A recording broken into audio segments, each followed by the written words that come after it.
Hi, Aviral. Welcome to the 1% Project.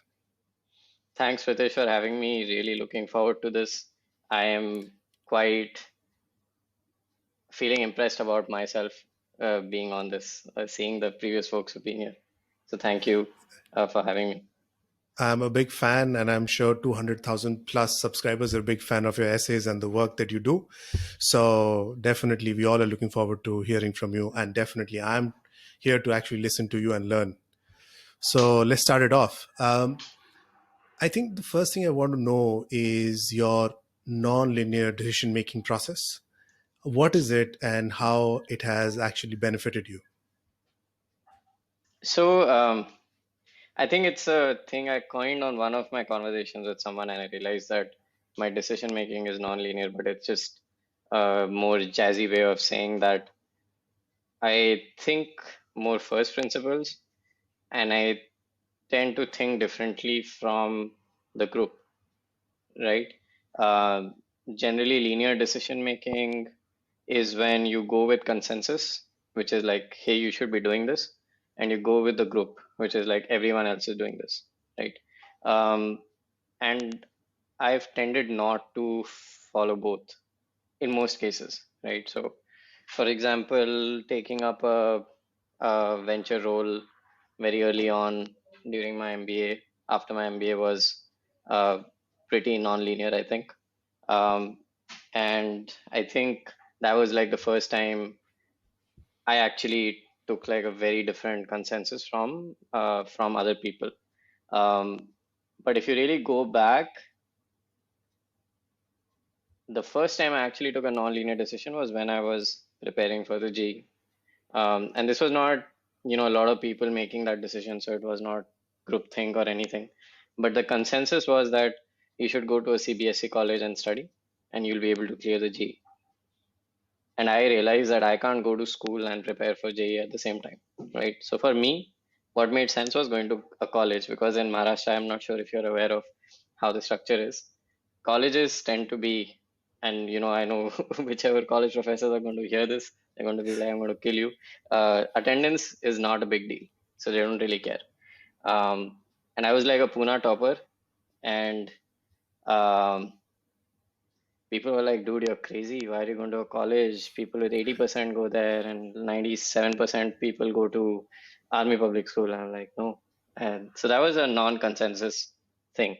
And I think it played a very big part in me getting into IIT. Because if I had to go to college, I would have got stuck with studying in school. And just doing that work, and I wouldn't have time to actually prepare for JEE. Then when I went to IIT, I picked physics, which again was slightly non-linear. People would pick up chemical or mechanical at my rank or take electrical or computer science in some other IIT, not IIT Bombay. Again, I took physics because I felt it was, what I enjoyed and what I liked. And I still do like it. I'm just not pursuing a career in it. And these non-linear decisions continued. Like I had a choice between going for a US MBA and doing an Indian MBA. I took the Indian MBA, although the US MBA was possible for me, and everyone was like, at that by that time it was all group thing. There was no consensus. It was like my batchmate people or people of my profile, what are they doing, right? And they all want to go to the US and things like that. So I guess this process means that I don't care about what people think a lot, and that's I think a superpower for me. It also allows me to write online, and there's so many who think positively, but there are also many who think negatively, and I'm pretty aware about it. And it allows me to think independently. So the decision making, generally the non-linear decision making, in my opinion, is just being very first principles and being independent and doing something that is relevant to your context. And what people end up doing is that, they don't know the other person's context. They just think that the decision that the other person made is correct for them without really importing the context. Right? My context is never going to be the same as anyone else ever. Like your context and my context will never be the same. Even if you're making the same decision about the same thing at the same time, very different context. So So I think that tends to look like it's really non-linear, not the linear decision making, but I think it's turned out pretty well. That's my summary and a few examples of non-linear decisions. Brilliant. You talk about decision making, and I'm now reading a very intriguing book, How to Decide, by this Hmm. author who has also written How You Think in Bets. And Hmm. she talks about this concept of we usually correlate our outcome to our quality of decision. And Hmm. outcomes are actually based on two main factors. One is luck, and the other Hmm. one is quality of decision, right?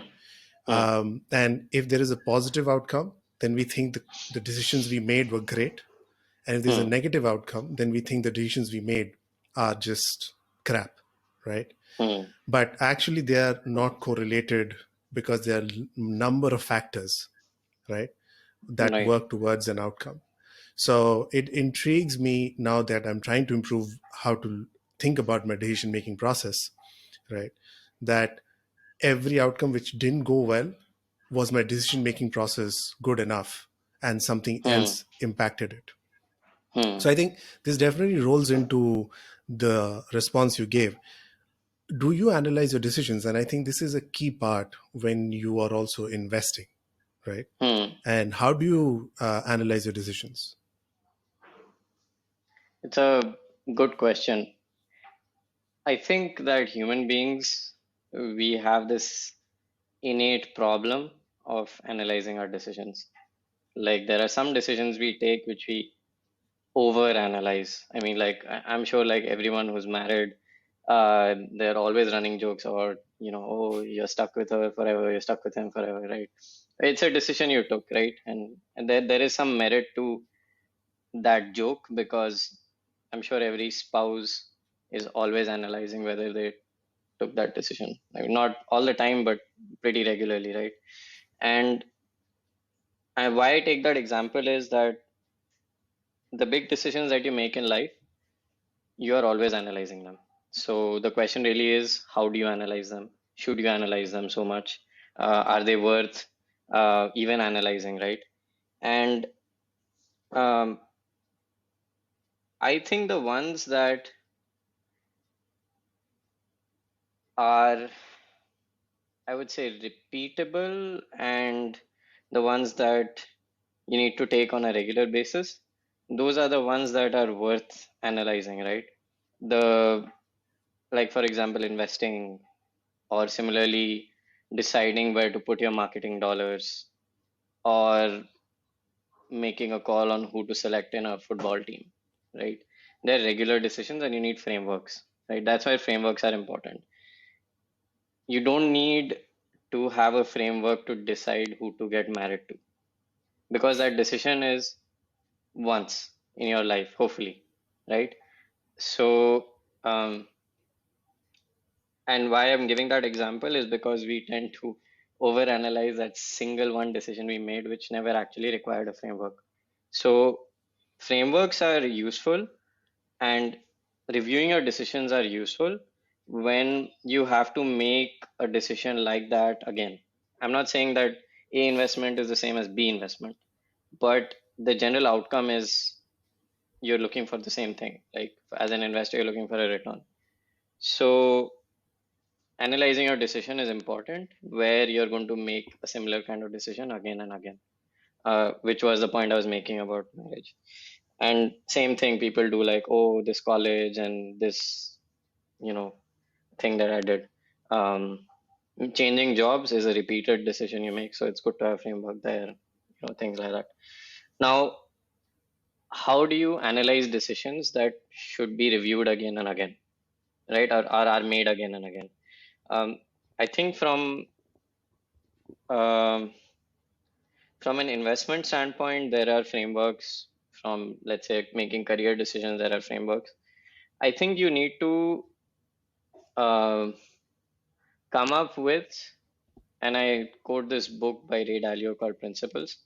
You should come up with principles for yourself, right? And that's what I call the framework. So you can have like for me, for my career, for example, I have two principles that are very important for me. First is I must be learning, all the time. There should never be any phase where I'm feeling like I'm not learning. And the second is I greatly value my independence and being able to do something by myself autonomously, right? So that means that I might not fit very well in a big organization. So as you would see, I've never worked in a big company.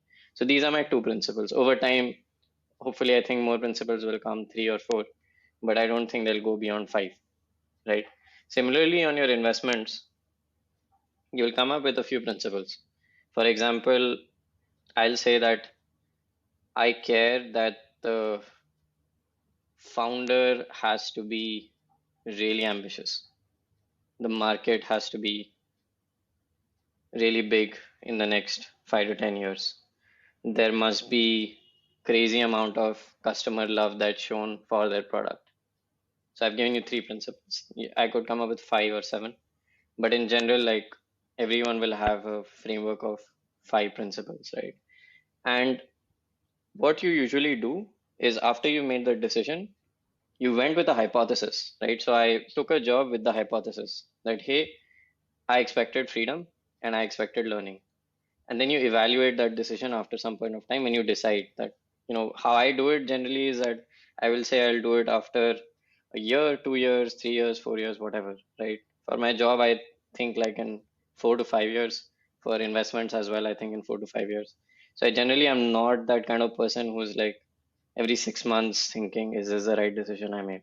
Right? I just park it because you take time. So what I'm trying to do is answer the questions that I asked earlier. When is the right time to reevaluate your decision?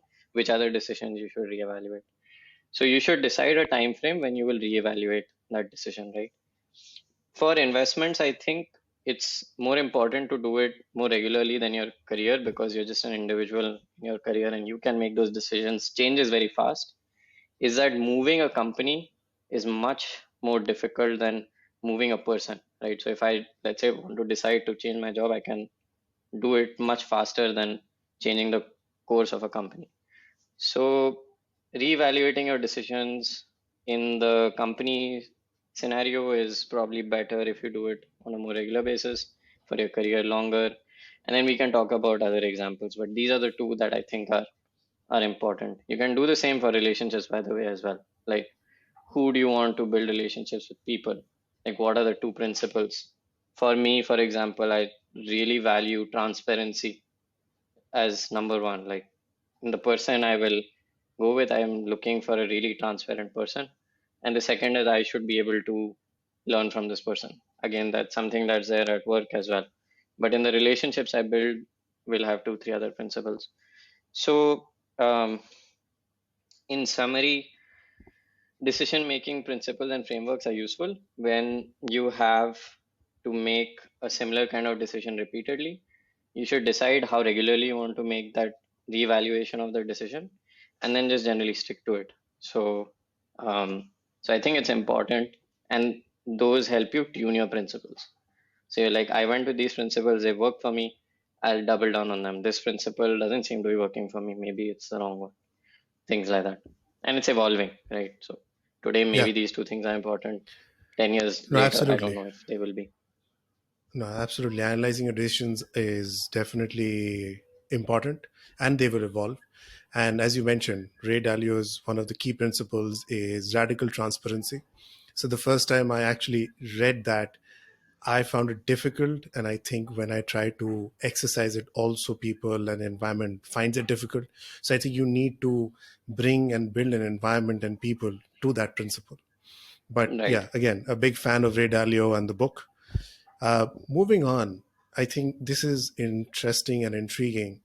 You started writing on Quora around 2015, landed having 30 million views, then started writing on LinkedIn, and then you went on to build this community, which is a junior VC, right? Which is amazing. I'm a part of it. Great, a big Thank you. subscriber. So, and I see the activity on Slack, right? So for me, I think an underestimated amount or an effort that goes into building a community. I think it's a very Hmm. underrated, I would say, ability. Or people think Hmm. it's very easy to build a community, which is not true, right?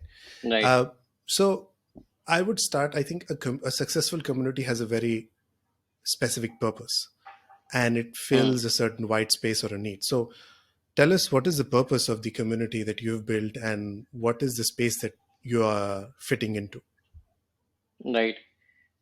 The one line answer is it's democratizing startup conversations. And that's the core of everything we do. Now I'll elaborate on that, why I think that is required. Um, I started like my career in venture 4 years back, right? And I've always seen myself as an outsider insider kind of person. I'm not being an insider insider. Um, and I felt like there is so much richness in the experiences that happen in the startup ecosystem, and they're not truly captured anywhere, right? You, the startup ecosystem is described in a very binary way. It's either euphoria when a fundraise happens, or high criticism when something bad happens. And there's, if you look at any startup conversation, it's not about the normal way of life, which is what the most interesting experiences are, right? Making those decisions about shipping a product or how to hire someone, Yeah. how did you start a company, right? And I think one conversation I had with one of the founders who actually ended up starting a company, but I had this conversation before he was starting the company. He said, dude, I can't be like these unicorn founders. They are amazing. They are superheroes. And I'm like, do you know what they were like 7 years back? And he's like, no. So that really got me thinking Mm. because nobody will focus on the early struggles. And, if you actually talk to the startup founders, they are very transparent about it.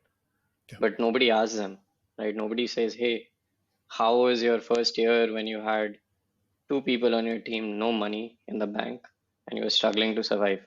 And that story is there, like, for really a lot many founders who actually become very successful. So, so my idea was that let's provide access to these conversations and stories in a more authentic way. And that really has always been the goal, right? When we, when I was alone starting doing the newsletter, it was the same. When we started doing stories, same concepts, community, podcast, they're all trying to do the same thing, right? The core is that there are so many people who want access to these conversations. They're either the ones that already exist are not completely focused on what really happens. They're always on the extremes, and there's no place to do it in an authentic way. So we're just trying to solve that essentially. I mean, but the one line is democratizing startup conversations, bring people together and discuss this particular thing. So this is the focus for us. And what are your success KPIs? How do you know that this engagement, or what are the KPIs that you look at saying that this is Hmm. definitely going the direction you want it to go? Hmm. We actually started measuring NPS I think, half a year back. And if I remember correctly, we're at like 69 or 72 or some very high number. Wow. Um, but you know, that aside, I think actions really tell you if something is working, right? People might just rate you very high but never use it. So what we look at is subscriber growth, number of hits to an article that we do. We just do one article every 2 weeks, right? So it's Yeah. really low frequency. So it's imperative that people open it and read it should be worth it. Then we look at average session durations. Our numbers are like really high, going up to as long as 10 minutes per piece. So for content, usually it's like less than a minute. So we are 10 times better. Subscribers, as I said, growth rate. Um, and we measure KPIs for each product differently. For example, the podcast, we look at retention at halfway, for example, which Mhm. is how many people stayed. And it's crazy. It's like 82%. It's insane. I mean, I never thought that people will sit and with their Yeah. earphones on, 20 minutes down, listening to a founder who they've probably hearing for the first time. Similarly, for the community, we look at weekly actives as a Hmm. percentage of the total base. Then for the concepts that we've done, we look at, how many people are clicking on, because we can track, we have 17 concepts, how many people are clicking on the concepts, reading it. So I think it's a mix of engagement and user retention that we really focus on. Um, and the acquisition tends to follow. So our Hmm. KPIs are all built around the retention and usage kind of metrics because they really show that something's working. And I'm just caveating all of this is done by a team which is fully part-time. Like they're Yeah. literally spending a day a week at max, and that too not the whole day. It's it's crazy to see this kind of outcome. No, absolutely. I think this is a great part to actually segue into how you structure and build these essays, because Right, now the team is big, right? And right. I understand that. I think one of the major roles you play in actually getting all the pieces together, right? Hmm, I would like to know that what are the other partners doing in this? Are they assigned to a hmm, certain part of it once you have come up with a topic? hmm, Is somebody looking hmm, only at data, somebody looking at the body? So how do you go hmm. about it? Right. So I think we've split the products by my colleagues, right? Hmm. So the podcast is owned by a couple of my colleagues, concepts are owned by a couple of my colleagues, community stories. So each of these are owned by a couple of my colleagues. We have design, Hmm. tech, storytelling, etc., etc. So that's how we split roles internally. But the most like our anchor product is the stories, right? So what we generally do is we have a call once every 2 weeks, which is in the week between two editions. In the build up to that conversation, which we have every Sunday, which is tomorrow, we will discuss a few topics, right? And that's a really interesting conversation that, oh, let's pick this up. Oh, this is trending. Oh, you try this. So we come up with like 4 or 5 topics and we hash it out, debate it, amongst other things. So in our conversation, we'll discuss what's happening on the community, what can we do next, what are the new products we can try, should we expand to other geographies, areas, things like that. But the story making process is what I'll focus on because that's what I think you're asking. So we'll come up with topics and then we'll fix one. So by tomorrow we'll have decided that we want to do a topic. Like for this next edition, we actually decided 5 days back because we knew, okay, this is going to be interesting. So now once we decided the topic, 3 or 4 members of the team say that, hey, I'm interested in writing this. And how we structured the pieces is that there are 9 sections and they follow a story flow. So Hmm. there'll be the origin, the early success, the initial fundraising, what the business model is, why is this a big opportunity, their growth trajectory, some issues they've faced, the future of the company, right? So we play it out like a actual story. Like you read any of the essays, you'll feel like you've been transported back to that particular time when the decision was being made by the founder. And once we've like decided these 9 sections, this is going to be our flow, which is a story lining. We'll divide it amongst ourselves. So someone will pick up part one, two, someone will pick up three, four, and so on and so forth. And it's not like one person will do data or someone will do research. Hmm. Everyone tends to, at least at a high level, understand the company basically, right? What does it do? What's its model? Why did it start? Things like that. And then they'll pick up one of the, 9 sections. They'll pick up usually two.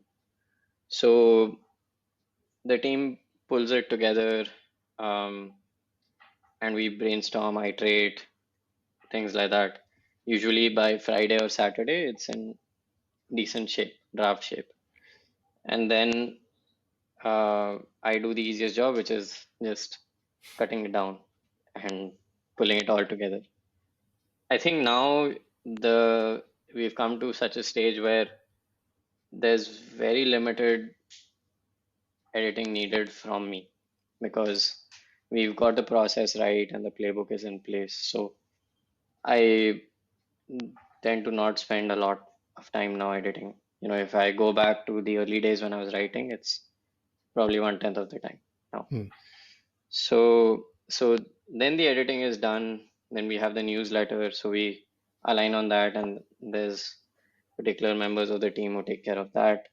Um, and then we link the article to the newsletter and we send it out.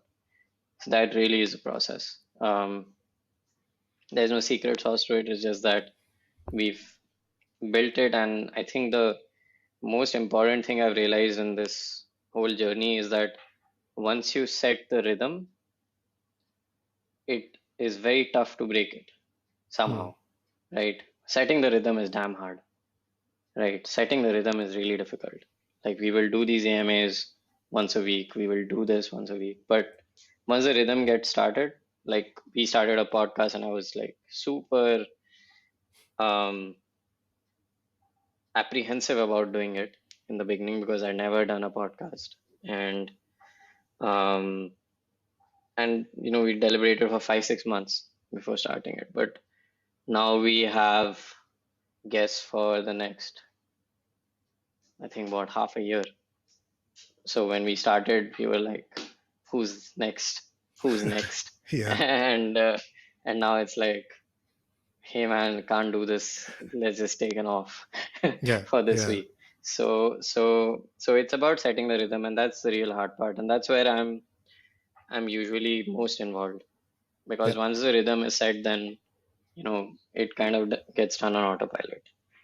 And we have a very helpful community, by the way. There are a lot of people who are helping us who are not part of the team Yes. technically, but they're helping us with their feedback. They're helping us with their time, and it's very good. It's pretty humbling, and it shows that we are, when you're authentically doing something to help other people, like there's no, uh, I would say, I'm not getting any monetary upside or anything out Yeah. of this. It's just my way of giving back. So people understand it, and I think they appreciate that. No, absolutely.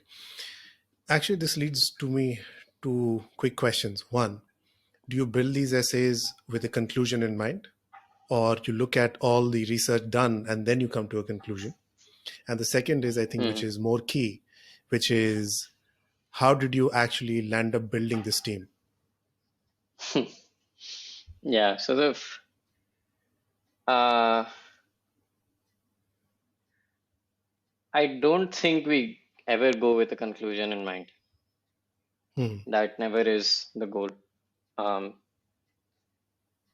we see how it evolves, the story. We look for things that contradict our view, and then we try to build a view, right? And usually our view is always, more often than not, showing potential in the company, right? We are not the guys who will diss a company or destroy it, or make it look like crap, because I think it's easier to criticize a startup than talk up Hmm. its potential, because out of 10 things happening in a company, 9 are wrong. They're just getting screwed, Nature of a startup. right? Yeah. So so we don't go with a conclusion generally, but what we try to do is we layer insights. And I think one of the most important exercises we do as a team is list down like at least 10 insights or 12 insights we had. And those insights can also be like unknown facts, like hidden gems. That's also Hmm. an insight. For example, for me, one of the insights in the Amul story that we did was that Verghese Kurian had to battle the Polson monopoly, which I was not aware of. And it has so many similarities with tech companies trying to battle big tech today, right? I'm not saying that big tech is exploitative like the Polson monopoly was, but you know, the fact that Amul was a startup at one point of time Hmm. was my big insight. When you see that, like, hey, this company is combating a big, because Amul for us has always been this massive organization. Yeah. But what was it when it started? So I think we look for insights and then we layer the conclusion. in our view on that. How did I build a team? It's a good question, and it's happened very organically. I never forced it. I think there was one point of time while I was writing my newsletter, I was like, either I've got to reduce the frequency with which I do this, Yeah. or I need some help because I can't do it alone. Like my work was obviously becoming a lot more. I was getting involved on boards and things like that. And I actually did both. So reduce the frequency of the newsletter, we reduced and we got the team. And I was like very surprised on when I sent a newsletter saying that, hey, need help. And 170 people applied. It was crazy. Wow. And that was at a base of when we were like not even 1,000. Like I was Hmm. like just 1,000 subscribers. So it's 20% of the subscriber base, right? So we picked, there were three or four folks who came very close to the beginning, and I was very grateful they picked me and trusted me. And so we started as a small team of five people in the beginning, including myself. And I always look at it as them entrusting me and the rest of the team with their aspirations, Hmm. and how can we help them achieve what they're looking to achieve, right? Everyone's in this for their um, own learning, and there are Hmm. personal incentives involved. And I'm not stupid to say, oh, there's some charity going on. It's not like that. So I think the most powerful thing is to understand what people really want, and enable them and help them to do that. I think one of the things that everyone on the team really enjoys is that they get to own something and then build it Hmm. themselves. Right? I'm a very um, you know principle slash culture kind of person versus, hey, let's do this or let's do that. Um, Hmm. and once we are like aligned on the broad goals, then it's for the team to do it.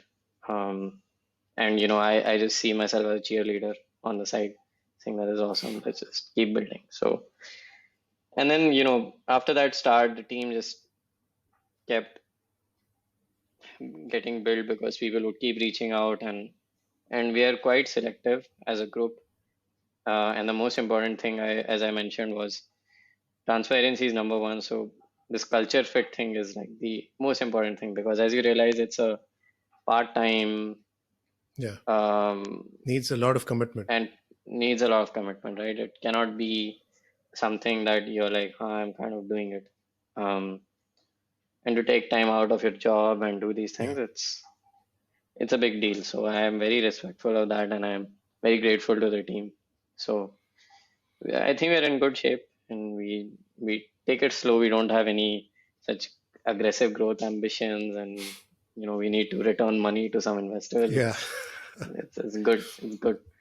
So we're a No, I startup agree. without all the pain All the bells involved and in the account. whistles. Yes, correct. Right. Great. I think this community, I think it's a genuinely great community and one of the examples in the recent startup community within India. I haven't seen this Right. in a big way. Thank you. So Thank I you. really am looking forward to at least contributing and learning and reading your essays. Let's get to venture and business. What are your initial views about the venture capital space in the Indian ecosystem? Hmm. Um, so on this, I'm too young and too early in the game to give a sweeping statement, right? So I'd say I'd like take 10 years to at least say I know something. But I think my view, very early on is that there's a lot to do, and there's a lot of room for growth, both on the startup side as well as the investor side. And I call this ecosystem the startup ecosystem and not the VC ecosystem, because it is the startups who define us and not the other way around. And I feel like one of the things um, that is improving is that there are more variety of teams that are being funded now. Initially, it was like really concentrated. I remember I was having a conversation with one of the founders who had started a company in 2013 or 14, and he was like, dude, there were just 30 people, and we would all just meet each other at investor offices because those were the only people raising money, and those Yeah. are the only people investing, right? So there's a lot more width now, along with depth, and I think that should continue to happen, right? Uh, if a few companies take all the capital, innovation will get stifled, and essentially our job is to identify innovators and support them. Hmm. Um, so these are the Edisons and the Teslas of our generation, right? Lot many of them, and innovation doesn't necessarily have to mean like you build a bulb or discover or invent ACDC, right? You Yeah. can have a better business model as well.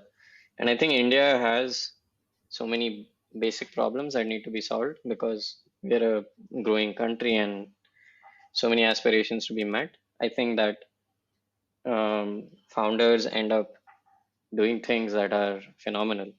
For example, I don't see this highlighted a lot, but I one of my friends was able to manage a COVID scare with his family entirely through some of the health tech startups.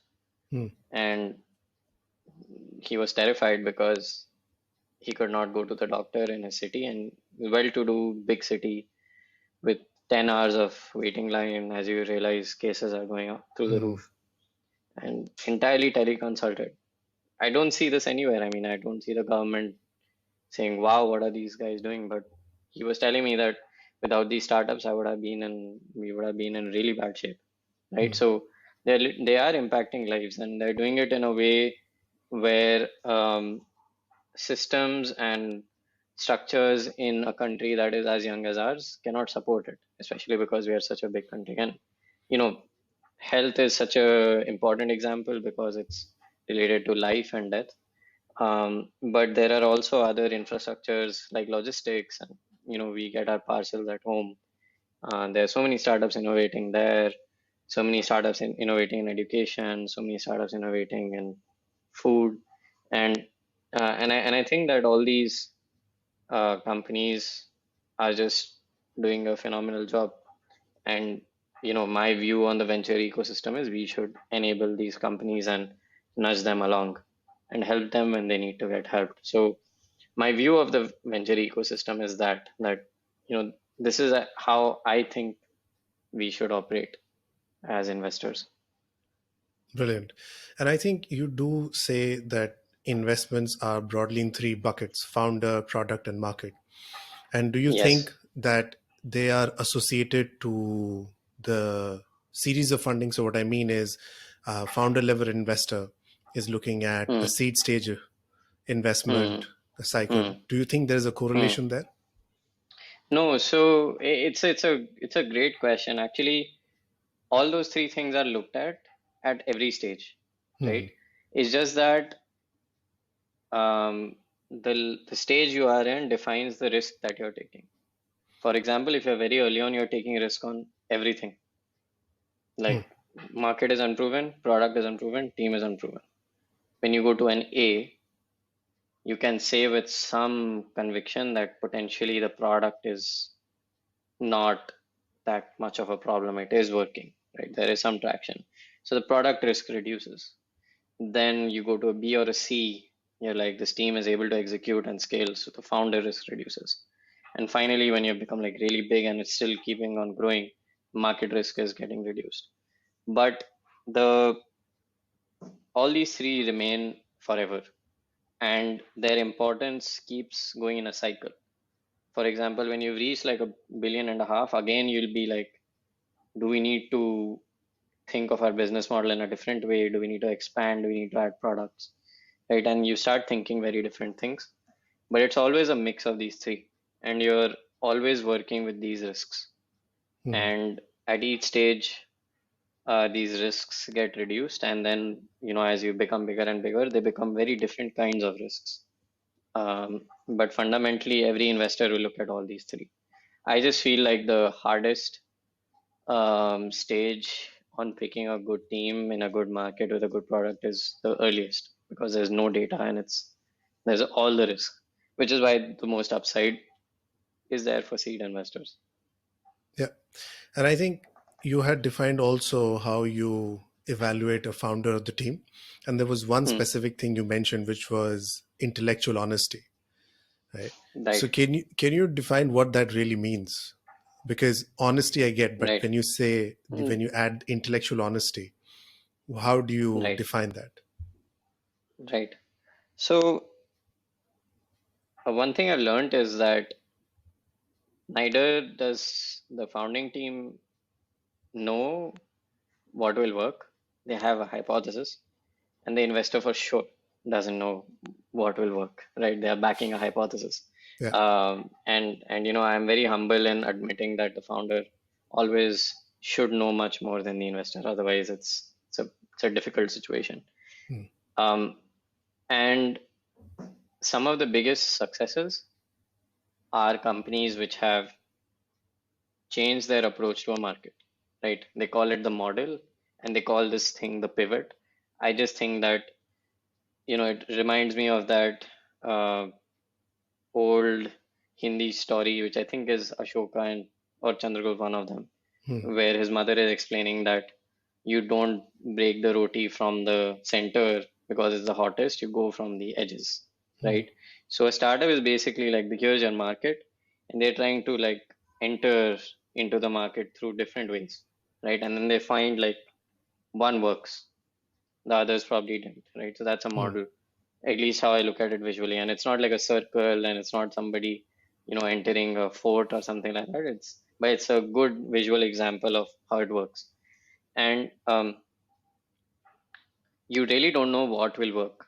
You know that this is an opportunity and you are the team, but how do you get in and crack this market? Um, and founders who think that they know it are more likely to fail than succeed, Hmm. because, like, honestly, nobody does, right? Everyone goes with a hypothesis, and it's proved to some extent or disproved to some extent. And you need to always take the data and accept it for what it is and be honest about it. And I'll explain what intellectual honesty means. Hmm. That I had an idea and it was disproved by data or through conversation or through something.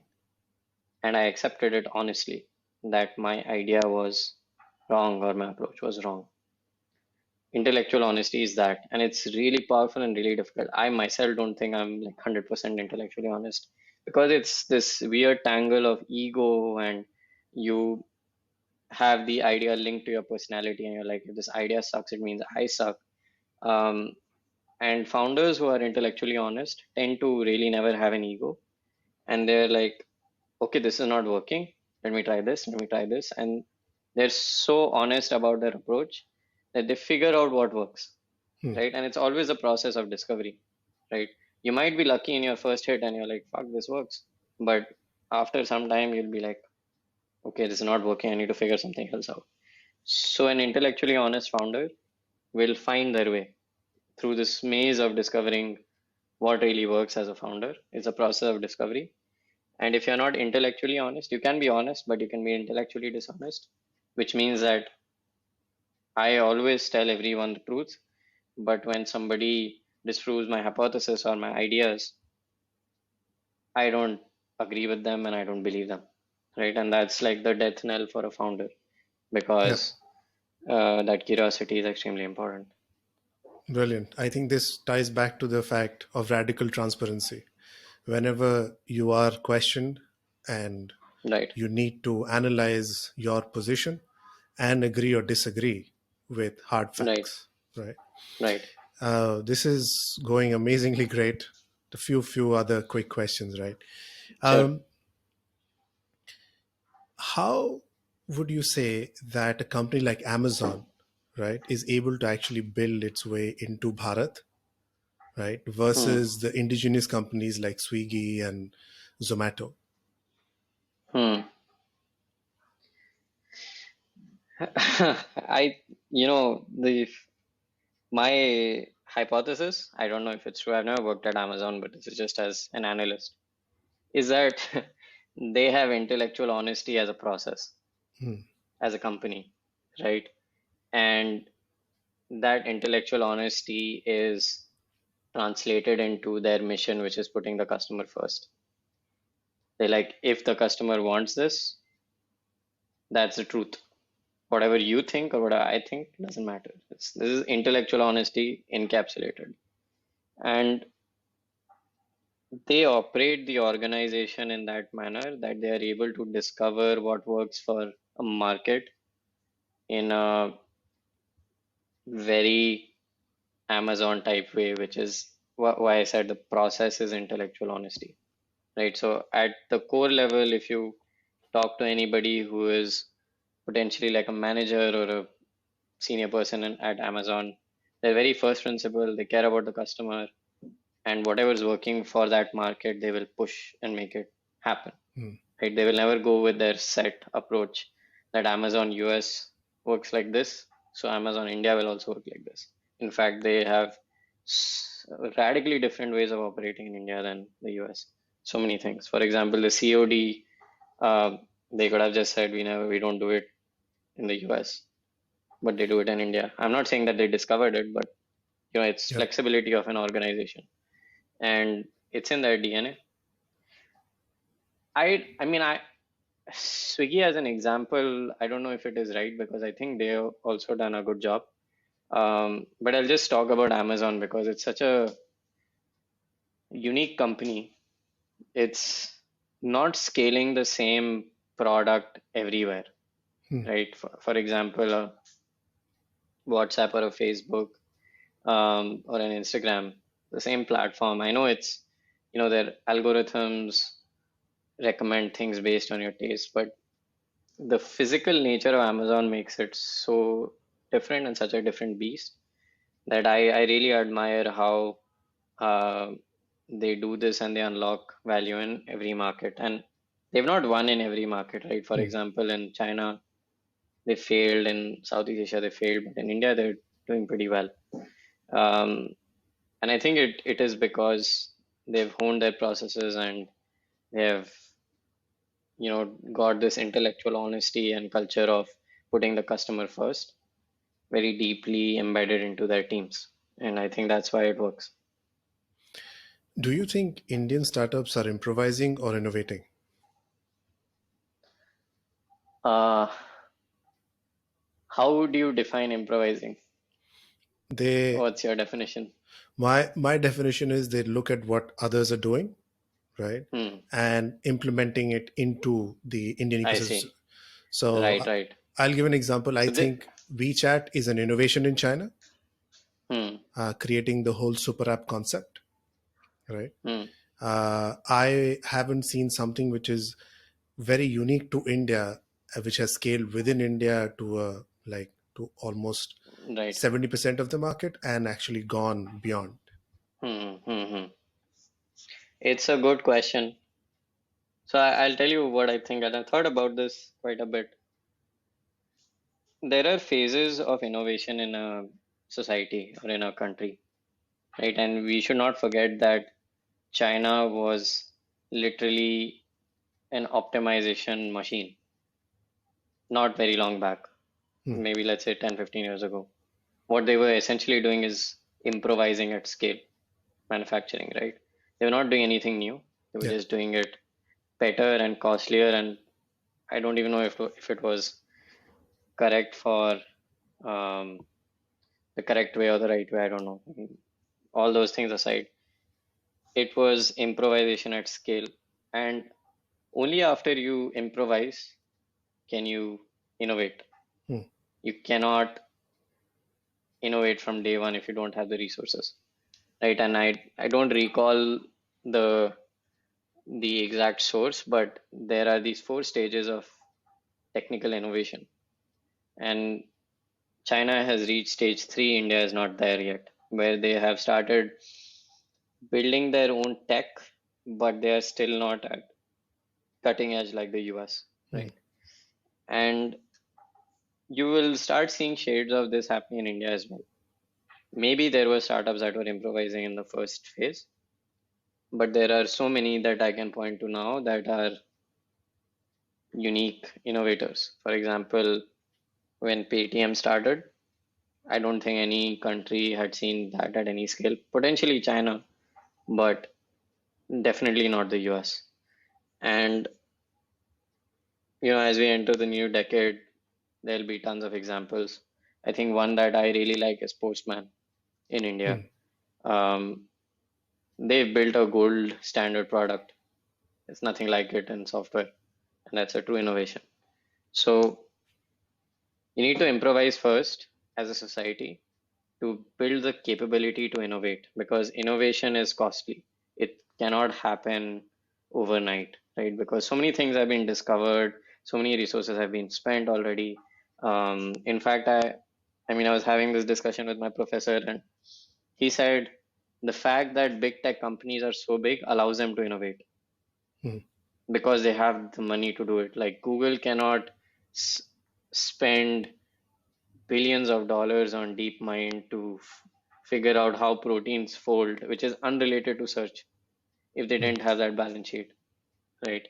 So there have to be big enough companies to innovate, and those companies probably are improvising at the beginning, and that country is improvising.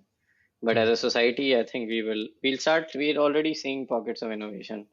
Um, Most of us actually don't see what real innovation is happening, which is not at scale. Could Hmm. be at could be at a local level. I would say like Amul, for example, was an Yeah. innovation.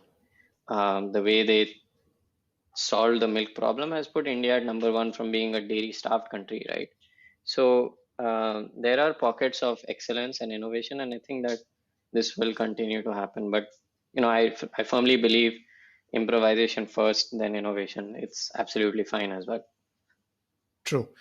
That actually brings me to another thought that you had mentioned, that investing into bottom up businesses, Hmm. looking at the portfolios of Bill and Melinda Gates, right? Hmm. Uh, when you think of such businesses, the matrix that you look into them, right? Because they are very difficult to scale, Hmm. because they are really Hmm. looking at markets which are more heterogeneous than homogeneous, right? Would Correct. you actually look at such businesses differently than compared to somebody which is coming from a, top down approach? Hmm. I actually don't know how to innovate, evaluate those kind of businesses. Hmm. And there are specific funds that are impact focused that do it. The metrics that they're looking at tend to be slightly different because they're looking at more things than just economic returns. Um, but I think fundamentally every business which is for profit has the same rubrics to be evaluated, right? Can it grow by itself? Is its cash flow good enough? Um, how is the team shaping up? Is the market big enough? And I would ask these questions for anything and everything. Hmm. I think the ones that are actually trying to solve societal problems. I think entrepreneurship does solve societal problems. It's just not very direct. Hmm. Employment is like the biggest panacea to everything, right? Poverty, education, Yeah. all that follows if someone's employed. But if you're like solving for, I want polio to be eradicated or things like that, sometimes those don't have any return on investment even in 10 years, Hmm. but they could in 20 or 30. And there are very few balance sheets and very few investors who could Afford tolerate that. that kind of, yeah, right? Yeah. So you don't have that to do it. But if you're looking at pure economic returns, generally the metrics are the same. When the societal changes and indicators need to be improved, which are much more difficult and very long term, Hmm. then you have to look at it with different metrics of which I'm not aware. You know what? I can just think that there are a few metrics that are important. Sure. I think Geo to me is a bottom up case because Hmm. there the product quality or the brand equity is not a key factor. I think accessibility Hmm. is, right? Yes, So do correct. you think that in a bottom up case, product accessibility is a bigger factor Yes, than. yes. 100%. You put it very well. I actually think that what has been solved in India, and is my observation, is that Indian access has been solved, which is why a lot of startups play on the Dow Mau, but income and access to wealth has not. Hmm. So that second part is where you build a business. Otherwise, you just have a user base. Yeah, true. Hmm. And I think you talked about Amul, you have written about Amul, you have written about Haldiram, right? And these guys have Right, definitely built a massive business and a successful business. Um, correct. but you do talk about their brand equity, quality, and marketing, which defies all the aspects of what in a modern day B school is taught.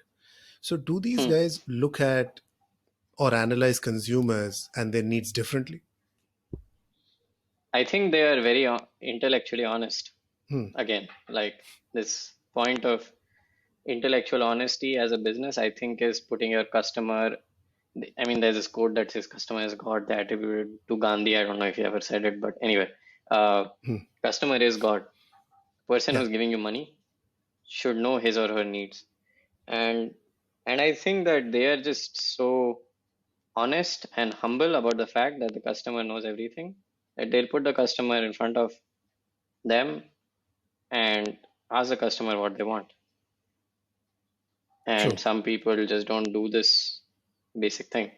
And doing it at scale is a real hard nut to crack, which they have obviously cracked, which is why their brands have so much equity.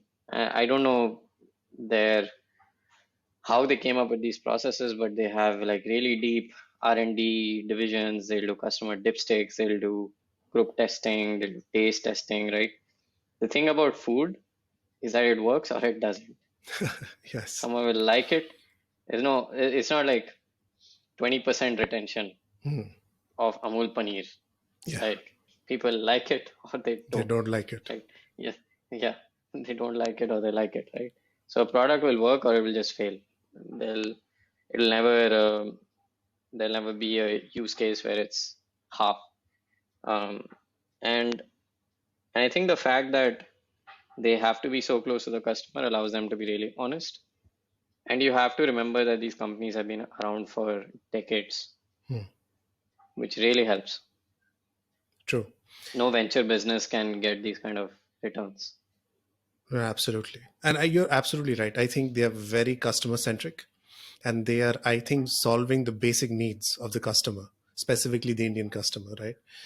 We may Right. think that bhujia that we eat from Haldiram is not a basic need, but if you ask a Gujarati, right, for It's a them, basic no, need. exactly, right? So I Yeah. think It's a basic definitely, need for me as well. I'm not a Gujarati, but it there is. you go. Just saying. Yeah. Okay, in closing, I think I have two questions. One, are you leaving money and opportunity on the table from the decisions that you have made, given the kind of trajectory and traction that you've built over the years? Have I left? What are the two Money or things? opportunity Hmm. on the table. I've never optimized for money, so I don't Mhm. care. And I don't think I've left any opportunity on the table. Uh, yeah, that's my sense. I may be wrong, but that's my understanding. So I've always you're optimized for learning opportunity. I'm not a monetarily driven guy. I think money is a byproduct. If you have to create value to make money. If you're not creating value, you'll not make money. It's fine. brilliant. Now, quick three rapid fire questions, one sentence or one Sure, word, right? sure. Your most favorite book.